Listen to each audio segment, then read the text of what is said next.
So I'm Clary Von Lee, the Executive Director of the Global Oneness Project. Thanks so much for joining this webinar, and thanks to Share My Lesson for this great virtual conference.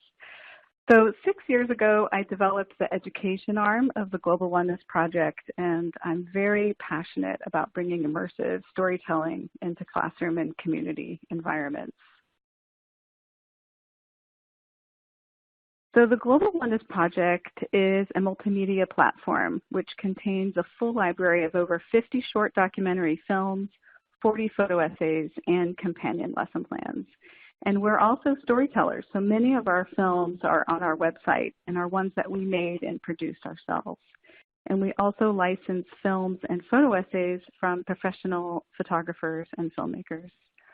So all of the stories we tell document cultural, social, and environmental issues from the human perspective of individuals and communities. So the stories are a great way for students to learn about big meta global issues such as migration and climate change and language loss, sustainability and poverty through the eyes of a person experiencing change in his or her community and place. So you can come to our website and you can start viewing our media right away without a subscription or ads. And you can search by media, by lesson plan, by subject or national standard. And you can also create your own collection on our site and share it with your students.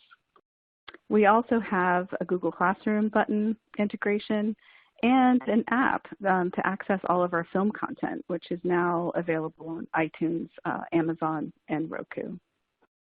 So our stories are accessible from elementary level and up, and our lesson plans are written for upper middle school to high school, although a lot of elementary teachers are adapting our lesson plans, and we're also currently developing elementary and middle school lesson plans, so please stay tuned for those. So right now we're going to do our first poll question. So please select what your role is in education, and note that you can scroll down as well for more selections. And also, I guess as we wait, if you could type in the chat box if you are new to the Global Oneness Project resources or if you are currently integrating them into your work.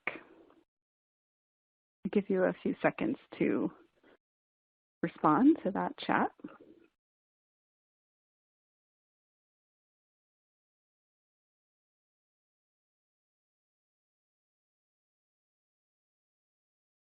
Okay, I'm going to go ahead and publish these results.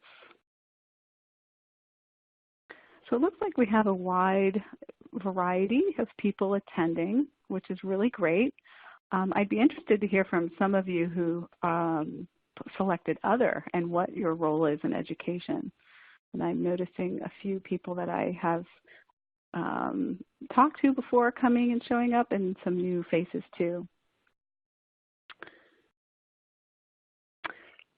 So here, sorry, I'm going to back up. I wanted to introduce real quick to our new film reel. I think that's so we're going to watch a short clip, which is a compilation of some of our short documentary films to give you kind of a sense of the stories we tell. So this is a very short clip. With me.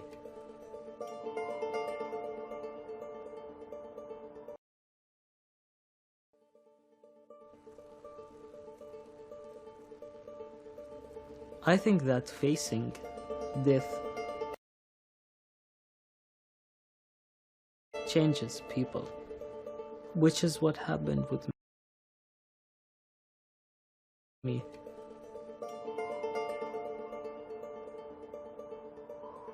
People will change, the weather will change. If there's no more salmon, there will be no more work, I know.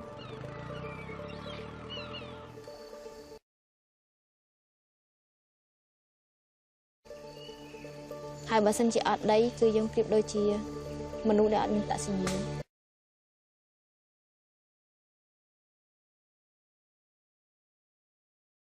You know, the writing on the wall. Freedom before I came here was just another word. I'd never been to prison before. Mom is our last fluent speaker now. Ayaw siya diyo wita. Ha ha ha! Tao siya na doubt.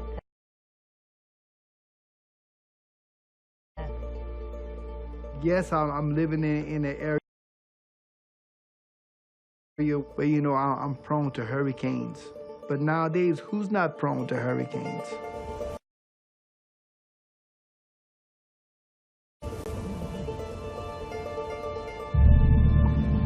There's a whole healing that needs to be done, not just environmentally, but spiritually and culturally as well.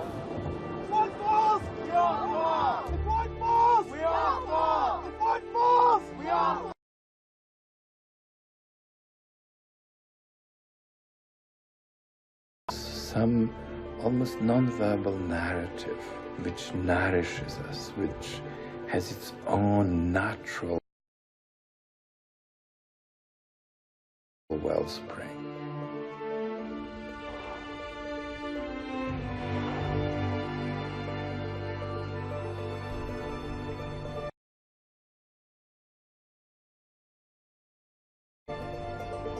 We've been spending all these revolutions looking at the moon.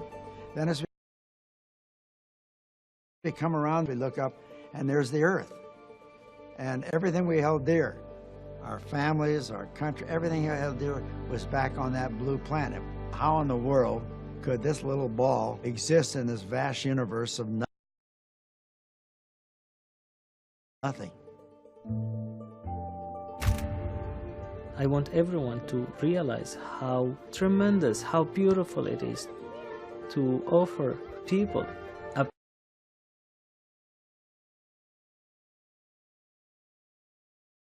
Saasi, when I had the marmot.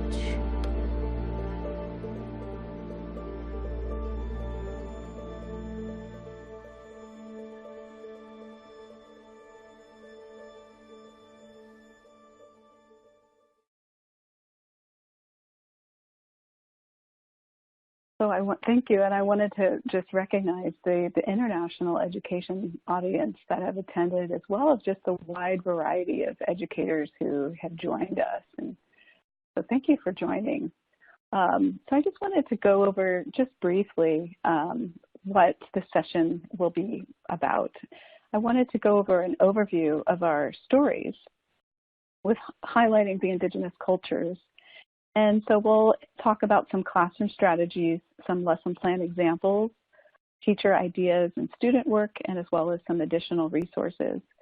So our stories are being used in many subject areas, including English language arts and history, human geography and art, environmental sciences, but are also being used in different ways. So for example, in advisor groups in middle school and high school classrooms at the start of the day or end of the day, so after school groups as well as community events. So I also just want to share at any time during this session, please do share any resources that you know of that are helping you. So we are collecting those and putting those in a Google Doc, and that will be available to you as well. So I wanted to start by talking about just describing that the UN established this year as the International Year of Indigenous Languages.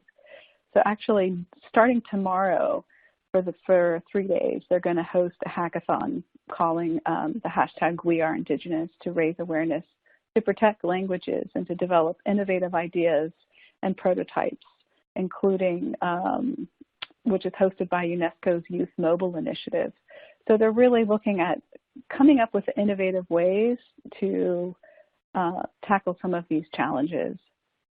And as you can see, language as one and has impacts that affects all different kinds of factors that you see up here on this slide. And these factors are also explored in our stories. According to the UN, Indigenous peoples make up less than 6% of the global population, and they speak more than 4,000 of the world's languages. So here's another poll question. How often do you integrate Indigenous or Native stories into your curriculum? And where you're taking the poll, please include in the chat box, what subject do you focus on? Give you a few seconds to reply to that.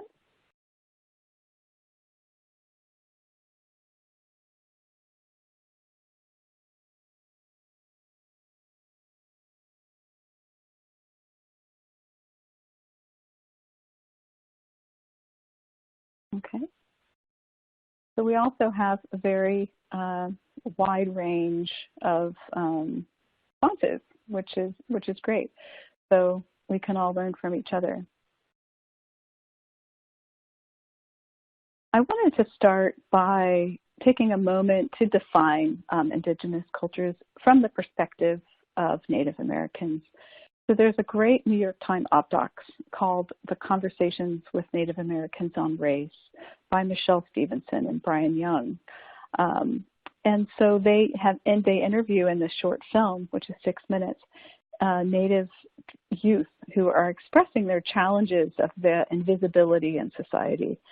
So the first minute, I would, for all of you who teach elementary and middle school, younger middle school, the first minute is good for all audiences, and past that I would recommend for the remainder for high school. And what I really enjoy about this is this definition of an interconnected relationship to homeland, which I think is a very essential connection for students to make. The second definition, or thought, actually comes from Native American photographer Camille Seaman from her photo essay, which is up on our site, called We Are Still Here.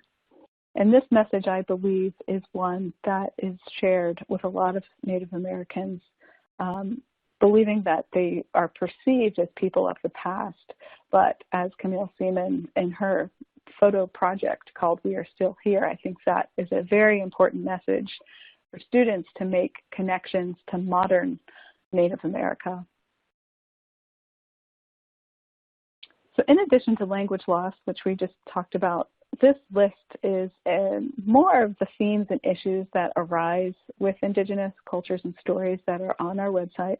This list isn't comprehensive.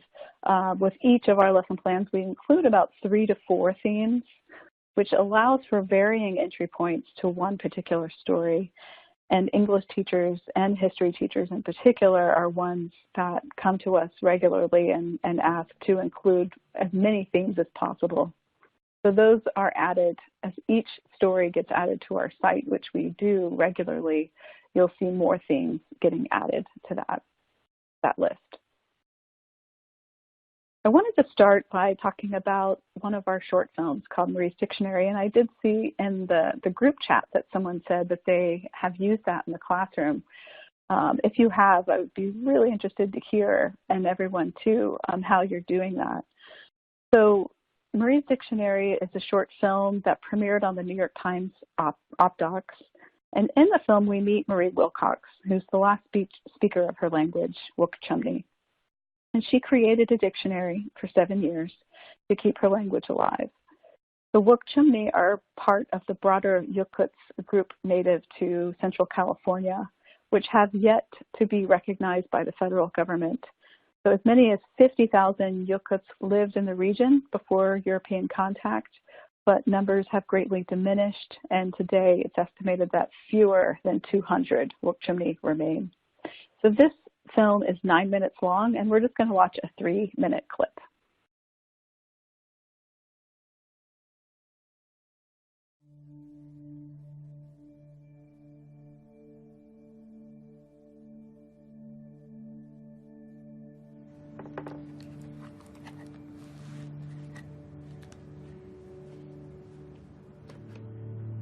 Ja, met jou, kamu tau, saasi. When I de marmot.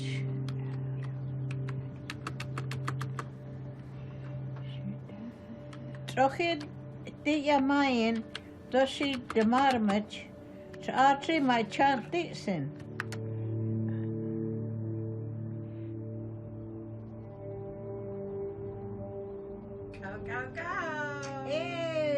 Mom is our last fluent speaker now since my dad's uncle, Felix Aicho, passed away.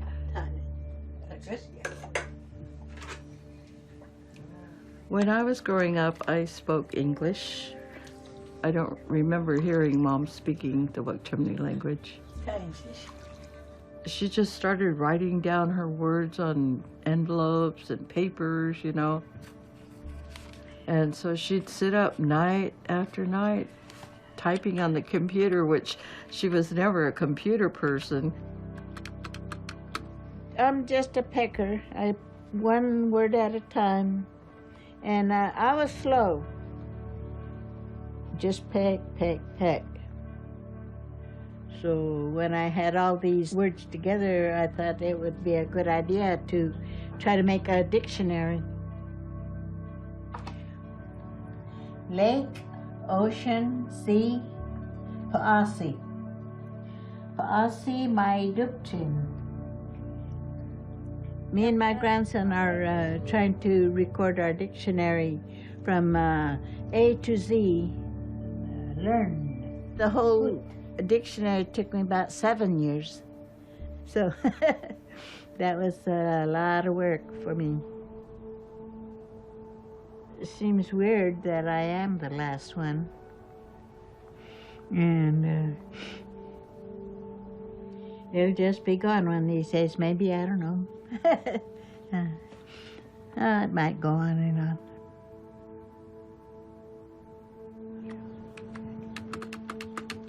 Conchacha tiya toy shi putronan trippin met shi cow. Yo chut with shi trippin yo atid. Hayaw shed yo wita. Ha ha ha, au shina dauta. Herchi trachi machin putron nai nim.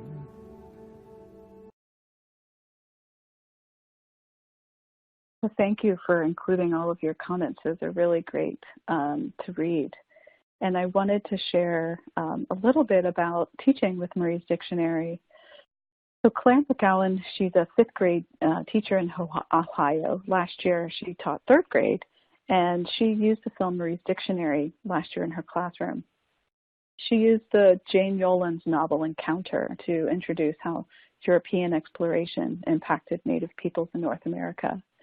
And McGowan said that the book allowed her to explain ideas like the doctrine of discovery and point of view and aspects that make up a culture, which it sounds like from reading the comments, a lot of what you guys are doing too, and merging culture and identity. So Marie's Dictionary fit this into her class, and it allowed her students to see the result of a language and a culture that is disappearing. So Claire McGowan also said that film in particular as a medium is a very universal language, and her students resonated with Marie Wilcox's dedication. So they became inspired, and they wrote letters to Marie, which we sent to her. And some of the questions that the students wrote, you can see here on the slide.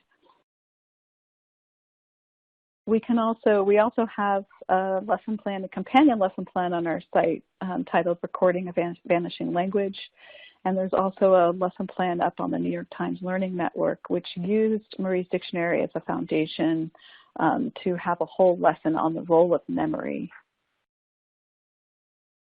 So it's interesting how different forms, kind of looking at events and history and family stories, all are connected to place.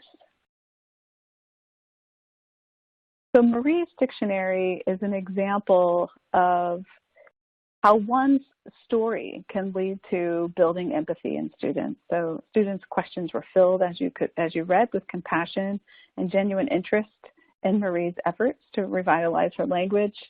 And the film fostered students' engagement. They were able to break down their own stereotypes, promote inquiry and reflection, and built emotional awareness in students and the world. I also want to give a little shout out to our team designer, Sean Collins, for creating this great graphic, which I'll return to actually later on. So here is another poll for you. What related theme would you integrate most into your curriculum or into your work? And this question, in retrospect, now that I look back, isn't really all-encompassing. So in the chat box, if you could select one, and maybe in the chat box you can select or choose a reason why you were drawn to this webinar. Or if you are teaching Indigenous cultures, perhaps, what are some challenges that you're coming across? I'll give you a couple seconds to reply to that.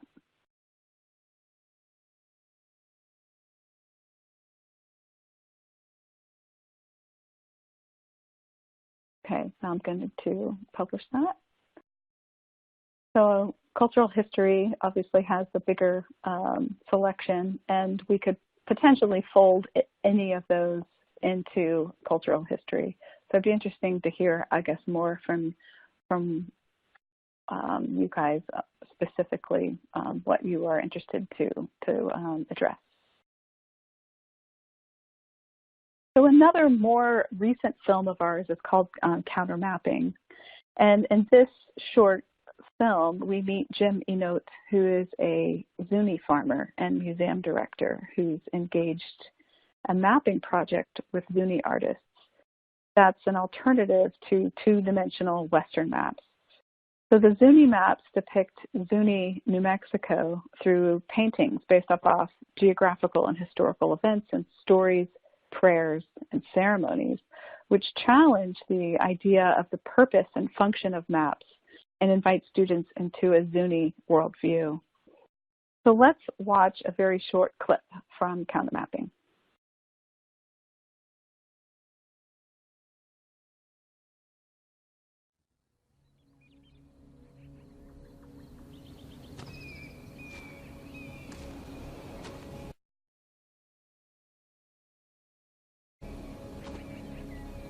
We live in a world with many ways of knowing,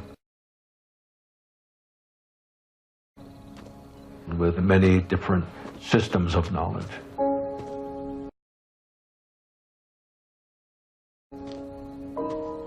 Knowledge that Zuni people have about the landscape has been underestimated, hasn't been clearly understood.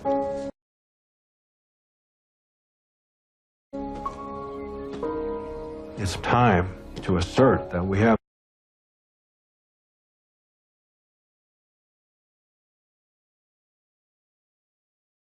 Howie, you're coming back. You got eaten up by rabbits, but you're making it. Oh, there's ears even.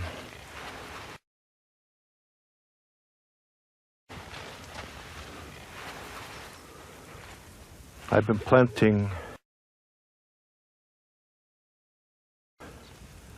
60 consecutive years, ever since I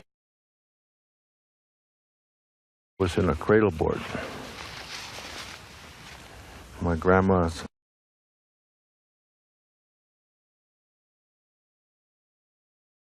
So the lesson plan for this film is currently in production and will explore the themes of cultural preservation, rethinking technology, and traditional knowledge.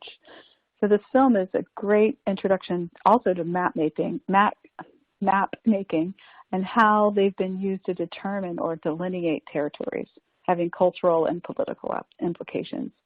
So Native American territories were also remapped by the U.S. government as a tool to support removal from those territories. So these are entry points to explore geographic concepts. Teachers are also building project-based learning units and to kind of go deeper into place-based learning and having students map their communities. So in doing so, students are looking at the historical and the family stories as symbols to kind of think about place.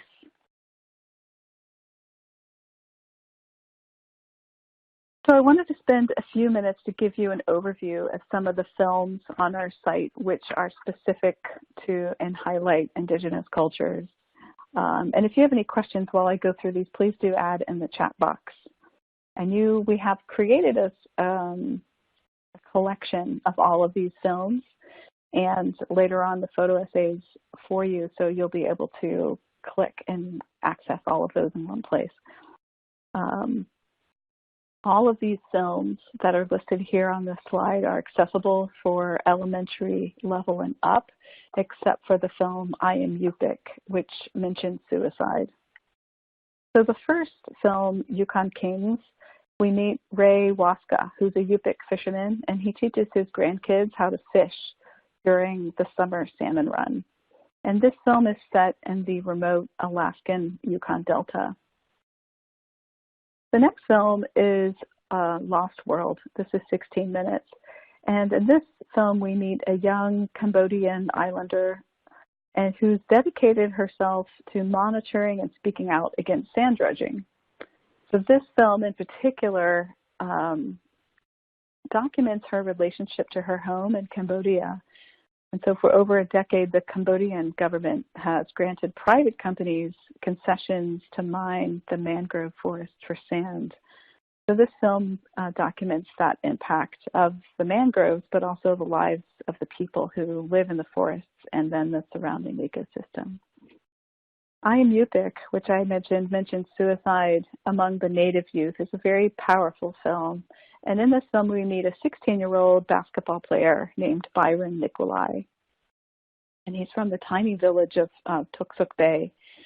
He and his team, the Islanders, compete in a basketball season during the film. And the film explores this power of basketball as a way to unite the Tuksuk Bay community, and which allows the team and the community to be filled with pride. And so it's a beautiful film which documents family and community. And then we've already talked about Marie's Dictionary, but I'll just add that an elementary librarian used Marie's Dictionary in a program to teach third graders about cultural and historical preservation in a year-long multimedia school library program. So she looked at kind of the endangered aspects of our world and then made a bridge into learning where the students went to their local community and made historical connections and cultural connections that were more localized. Santa Cruz del Islote is a film which documents this 3-acre island that's 50 miles off the coast of Cartagena in Colombia in South America.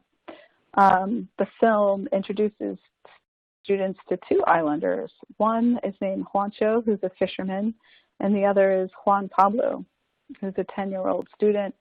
And both of them are contemplating their future.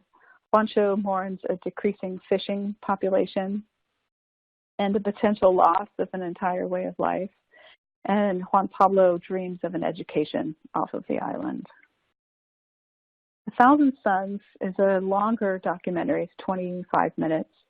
And this film tells the story of the Gamo Highlands of the African Rift Valley and the unique worldview held by the region, the people of the region.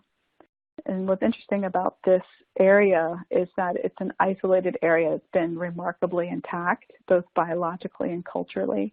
And it's also one of the most densely populated rural regions of Africa, and they've been farming sustainably for 10,000 years. What I traditionally like to share about this film in particular is the opening sequence in the film, and that you see the Indigenous men on top of a skyrise building in New York City. And they go to the top and then they look at each other and say, "Where's the land?" Which is a very powerful message. This particular film and a bunch of other films also have been used as an Indigenous film festival for a high school teacher who teaches English language arts.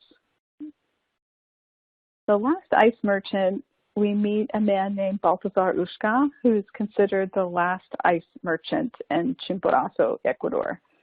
So a few remaining glacial ice miners are still living and continue a centuries-old tradition in Chimborazo. And then we get to Elemental, which is our only feature film that we have on our website, which tells the story of 3 individuals who are kind of united by their deep connection to nature, and they're all facing very pressing ecological challenges.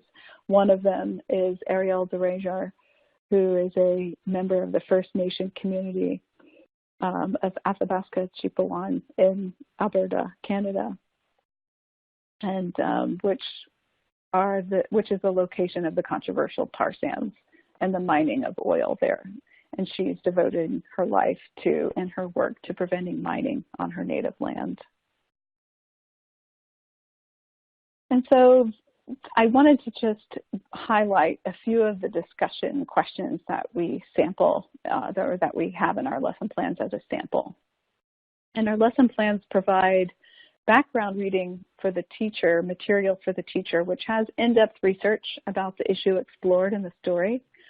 It also includes ways to set up the conversation using current events or varying accessible entry points. And they also contain connections to national standards, the C3 Social Studies Framework, the Common Core, and the Next Generation Science Standards. And we're also working on making connections to the Sustainable Development Goals. So discussion questions like these and then reflective writing prompts are also included, which explore the story's content. So issues that you are able to allow students to comprehend and kind of dive into comprehension, and then you're moving into analyzation, so comparing and contrasting information sometimes with secondary sources using infographics or articles or even other videos, which allows them to make global to local and then to personal connections. We should add that all of our stories and lessons really are with the aim to embed universal values. So how can we humanize, how can we look at these stories and humanize for students the issues that they're seeing and to make their own connections, and then which of course lead to the qualities of developing empathy. This is a great resource if you're looking to teach with film. New York Times Learning Network, they have a film club which introduces students to films in their OpDoc series. And it's just a way to pose really great questions where teachers and students can respond in an open dialogue. So a few of our films have premiered as OpDocs. And because film is subjective and it allows students to make their own connections and their perceptions about themselves and the world. Also, film, I think, there's some research that has proven that students can retain the information a little better than other sources or other media. And also, a good film, I think, can draw students in and engage their humanity. I also wanted to just briefly go over some of the photo essays on our site, which highlight Indigenous cultures. Photos are a great way to expose students to the different cultures around the world. And I should add that the elementary teachers are using the photographs a lot in their classrooms simply by just using one photograph. So asking students what they're witnessing, what do they observe from one photograph. All of the photo essays also contain photographer statements. So this allows students to really get to know the intentions and goals behind documenting the people and the places in the photographs. So we talked about We're Still Here.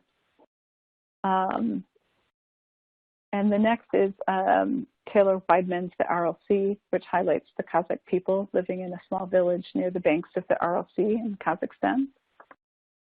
Palm oil in Myanmar, which documents palm oil and the environmental destruction that's created by the palm oil industry and the devastating human cost to the local villages.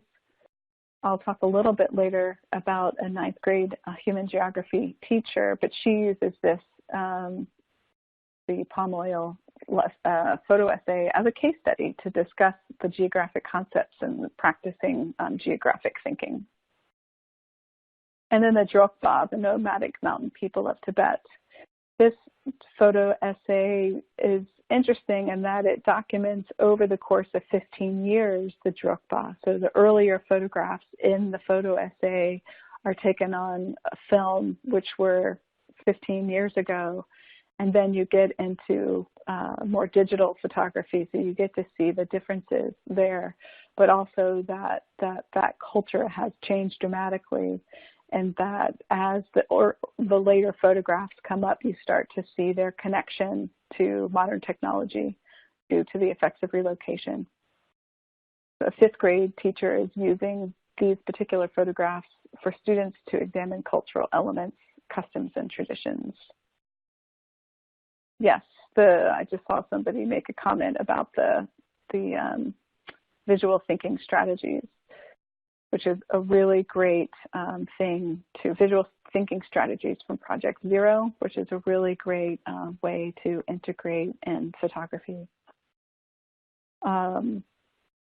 People of the Big Water, which is deep in Brazil's Amazon rainforest, we meet the Zikrin, and they have lived a subsistence lifestyle within their villages and depend on the river as a supplier of food and transportation.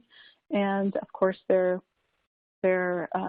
way of life is under threat because of a third largest dam.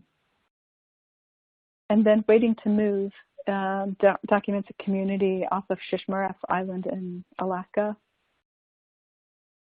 And the Moken-Sea nomads, I'm moving a little quicker here because I see the time getting on us and I want to allow for discussion. The Moken-Sea nomads are the seafaring people who've been living on the Andaman Sea in Thailand. So this beautiful photo essay documents people and community there. And then Kiribati is Gone, which depicts the life on the island of Kiribati, which is slowly being impacted by global sea rise. And again, here are some sample discussion questions, kind of which aim to get to the heart of the story, including specific challenges for students observing one photograph or learning about one person highlighted, and making cross-cultural and historical connections.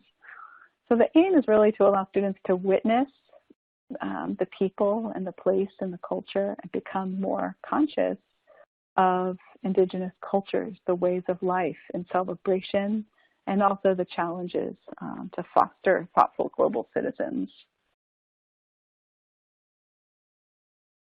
So Kelly Leon teaches 9th grade human geography in Chula Vista, California, and she uses our stories and lessons to make global learning connections.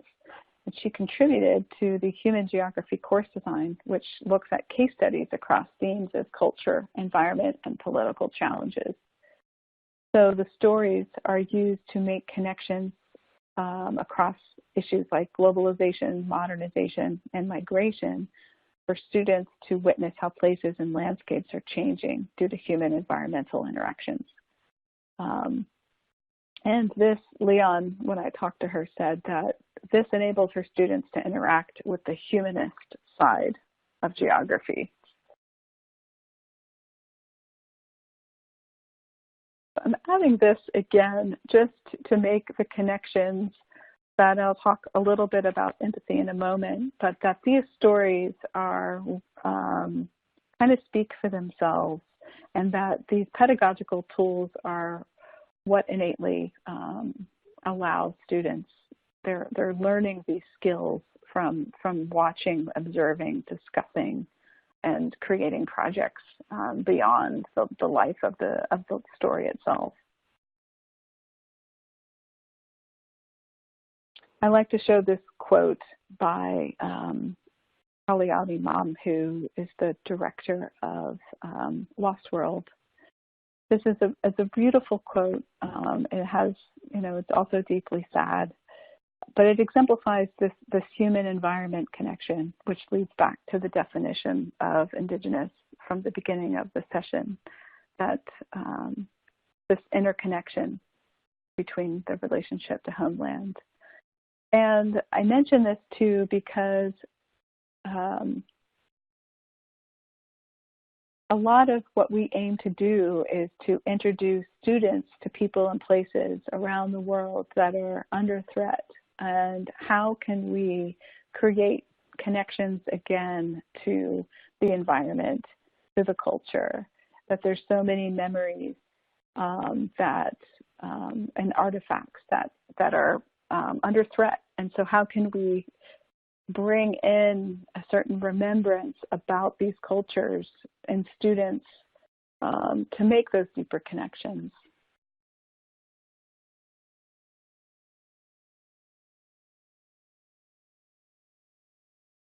And so in talking about empathy, empathy has also been a theme throughout this Share My Lesson virtual conference. Teaching Tolerance gave a particular webinar on empathy. Greater Good Science Center, which is quoted here, also has a great definition, and they're very science-based and research-based. So they're a great resource too, if that's something that you want to integrate. But I do want to mention that the Teaching Tolerance webinar described how empathy must involve questions about identity, about history, family culture, and make connections between cultures to kind of get to knowing the similarities and the differences. And this, just as I've been speaking, I haven't been able to look at all of your comments, but I've been able to see some of them, and all of what we were all saying here is the same. And empathy is something to cultivate. It's something that stories, in my opinion, are a great doorway to cultivating empathy, because empathy allows students to be more self-aware. Empathy is also having to do with relationships across multiple relationships, community and family. And I think when students are able to reach a place of empathy, they can also make responsible decisions and learn about the world in this aspect. And also, I should add that, stories are very much alive. And for example, going back to Marie's dictionary, so our film team just went back down to visit Marie Wilcox to do a follow-up story on Marie Wilcox. And they were able to do a video message to send back to Claire McGowan and her students. And what Marie Wilcox, who's now 86 or 87, so the message was very short, but she did teach them the word "I love you" in Wukchumni, which was very moving. And it just shows that these are stories, even though it's a film or a photo essay, these are real communities and real people who are living around the world. And our intention really is to keep up to date with what is happening with these stories. So we're working on a new website, which we intend to add an update to the stories. So you'll able to, maybe it's an article or additional film, but you will be able to learn a little bit more about what is happening. So I'm opening it up now to questions, and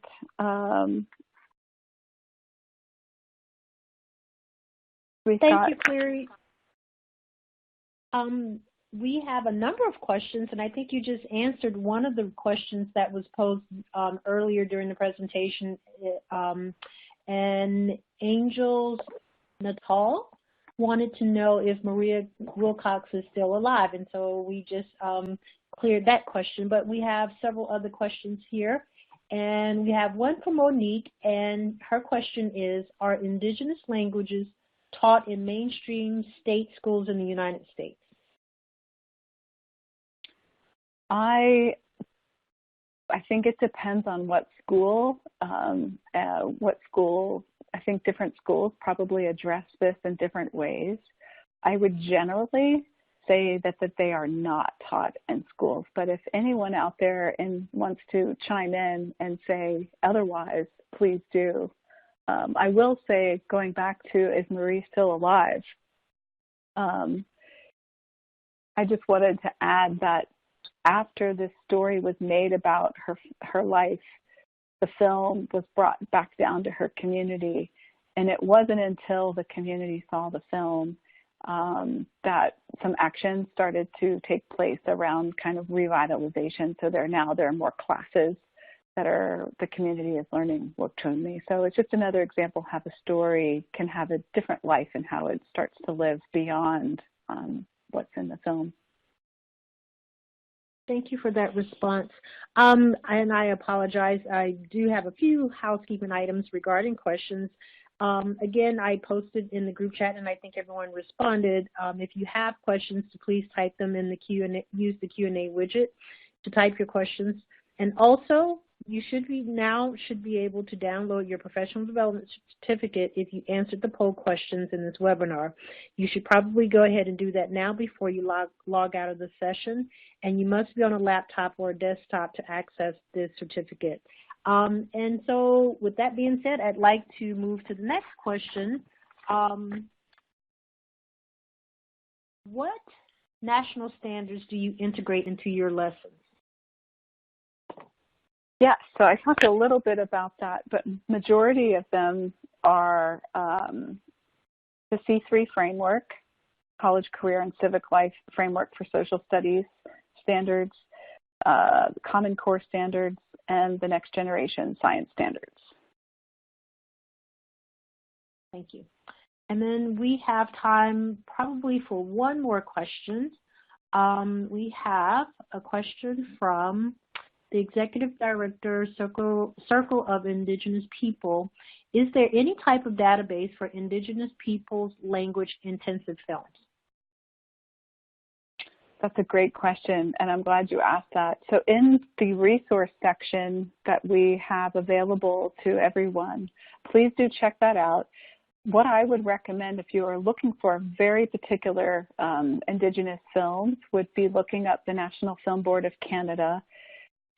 There is a link that we put in that resource section that has, usually the National Film Board of Canada is only open to Canadian teachers, but this link that we put, they allowed those films to be open to the public, and it's a very wide range of Indigenous films from all around the world, and they're really beautiful. So that would be a great source. Okay. Oh, well, thank you for that timely response, and I think we have time for one more short question. What is your favorite story you share with teachers and students, and why? That's a great question, and I have a place in my heart for Marie Wilcox, I have to say. There's something that I feel like her story really resonates with, and I'll add that every time that I do professional development courses in person with teachers and share Marie's dictionary, what is so beautiful is that teachers start sharing their own cultural heritage stories. And that to me is really powerful, because what teachers end up doing is bringing those stories back to their students to then enable them to tell their own. So if one story can enable you to reflect on your own cultural heritage and then pass that on to students, I think that's a really powerful tool. Thank you. So we are coming to the end of our presentation, and I would like to personally thank Cleary as well as the SML staff for helping us move this presentation forward. And thank you again for a wonderful presentation. And thank you to all of our participants from literally all over the world for joining us during this webinar. Two more items for our attendees. We certainly appreciate your feedback and have two easy ways for you to provide that feedback to us. One, please take the survey that will show up on your screen momentarily. This feedback is valuable to our speakers and to us as we plan future webinars. And two, visit the registration page for this session on Share My Lesson and add your own rating. And finally, to help others.